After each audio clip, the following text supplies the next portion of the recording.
What is going on, guys? T-Lake here. Today I am bringing you a review of a 2022 Audi RS7. Now this came from Audi Atlanta. They're their #1 sports dealer for Audi in the United States. So this allocation that came off the truck, I am pretty sure is the first in the United States. So they got some RSE G-Trons, RS7s. Now the chip shortage is still going on. So I got actually one key fob, and the other key fob is just the metal key, and the actual fob is going to be shipped to me later. Now there's not too much different between 2021 and 2022, but because I researched the cars like crazy before buying this one, I did not find a video of it. Now, that doesn't mean that there's not one out there, but I didn't find it. So if you are watching this video, there are some small differences between the two, and hopefully we can get into that in this video. Okay, so we'll get into styling first. The 2022 RS7 does come with a couple different styling packages. This is the black optic package. There's also a carbon package, which will upgrade a couple things,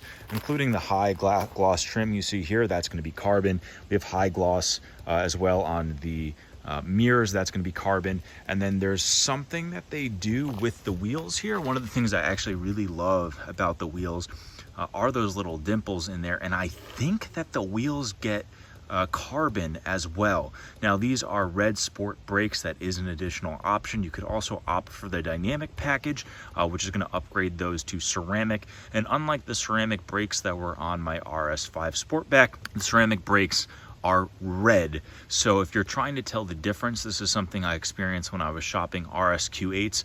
They're all red. And I think that was maybe a complaint by customers because the gray color that they used looks like stock. So maybe Audi just decided that they're going to do that. Now these are coming with summer tires, so I might have to change these over. Also, this car is in black metallic, and it is a little bit dirty because I've been driving it. Now the new grille styling is across most RS models, and even some of like the S models are now getting the honeycomb grille. So you'll see the black optic package makes the RS branding black, makes the Rings logo black, and just has that high gloss. Now one of the cool things I love about this car, and we'll see if you can get it in the daylight, is you get the Audi light dance just like that every time you lock it. And when you lock the car again, you'll see the power mirrors swivel up. That's actually an option in the car. It's not anything special, but when the car shuts down, it'll actually deplete the lights, sort of like your you know, not Gandalf, and the keys kind of make you feel like you're Dumbledore shutting off the lights, so to speak. Inside we have a V8 engine with 4 liters. Now this is 591 horsepower. I believe 2021's pushed 600. I do not know why the dip in horsepower. It's something that I have not noticed. I did test drive a 2021. I don't notice those horses. I don't know where they went either, given that the car is pretty much the same. This car also has a gross vehicle weight of over 6,000 pounds at 6,030. So this does meet one of the tax requirements should you write off this vehicle and register it as a quote-unquote truck. So you can write off the full amount. We got a little unexpected cat visit. Sophie is going to help out with the car review. I think she's ready to go inside. That's why she's coming to find me. All right, Mama, I'll let you inside in a little bit. All right, now we are into the interior, and you'll probably hear a huge difference in audio. This car has an executive package, which adds dual pane glass. It's hard to explain exactly how quiet it is compared to my past Audis, because I always think that the ride quality is pretty good. But it does almost sound like you're in like an insulated room for recording. So, start it up. This car is really dependent, and we got the nice little Audi tone to welcome you, on your MMI, and you create a profile there and it recognizes you. You can turn the privacy settings all the way up, which is this little button here. I don't like them collecting data. I don't want Audi to know my data. There's no reason for them to. And I'm glad that they made that option easy without having to sacrifice anything. One of the major differences here, and I can't show it because I'm filming on the cell phone, is you do have Bluetooth CarPlay, which is huge. It was something that I saw on like 2019 BMWs, and I have no idea why Audi took so long to implement it. But you do have just a ton of options here to go through, and the connectivity again with the Audi app is meant to help with that. One of the complaints I saw with the 2021s was that you have to hard press the screens. That's still the case. So you can tap all you want. They are not going to work, but then you can slide. So it's like the tapping should be working, but it's not. RS monitor, got a lot more information. Typically this would come up on the digital dash, which is not the case anymore, which is okay. For seats, I thought all of these were supposed to be massage seats. They're not. I didn't see that option anymore, so maybe that's one of the things that Audi is pulling back.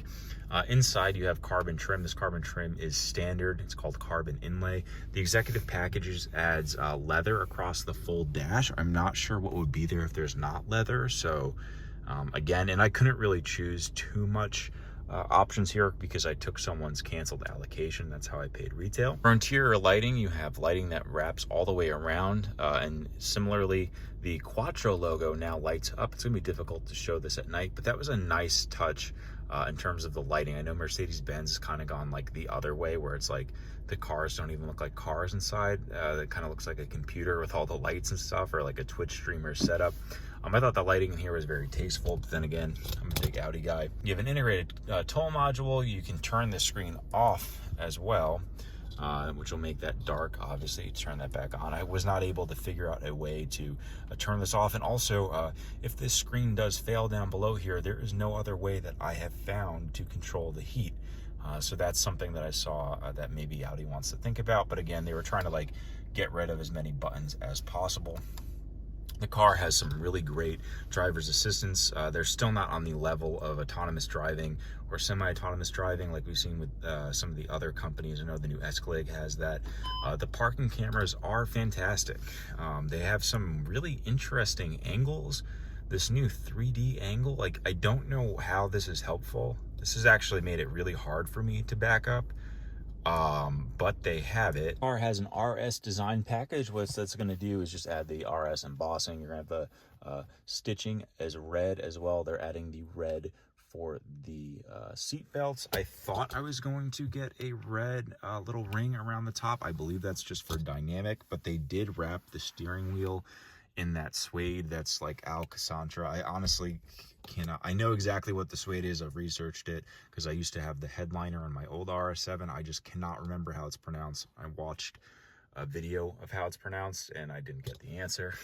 You have a sunroof that's not quite panoramic. It goes a little bit back into those back seats, and that controls are all set up here. And the back seats are a little bit more bucket style. You'll notice that the sides of both have a little bit more contour to them, so your passengers don't get their heads thrown back when you're accelerating. Numbers that Audi's posted for this car is that it does 0 to 60 in a little over 3 seconds. I've found, and other people that I've found testing it, the car seems to make 0 to 60 consistently in normal situations, meaning like just highway driving, 0 to 60, or just a normal road at about 3 seconds.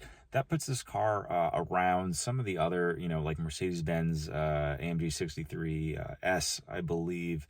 I think the GT is a little bit quicker than this, but the cars around this price point all kind of get to be the very same in terms of numbers. Again, this car as options is about $130,000 brand new, so it is quite expensive. I still think that used RS7s are a bargain. If you go back and watch my 2016 RS7 review, I said, you know, this car is great. I love it. The only thing I would do if I could change anything is get the same exact car with newer tech. That's pretty much what this car is, and it puts out a little bit more horsepower as well. Granted, again, the 2021s made closer horsepower to what we used to call the RS7 Performance, where you had basically, I think they did a little bit of like ECU tweaking to get that extra speed. So the cars are just the cars. They're fast, and adding the dynamic package does not tweak the horsepower. It just changes the speed rated limit to, I believe, 171 miles an hour. Although if that limit didn't exist, I think this car could push a top speed of 190.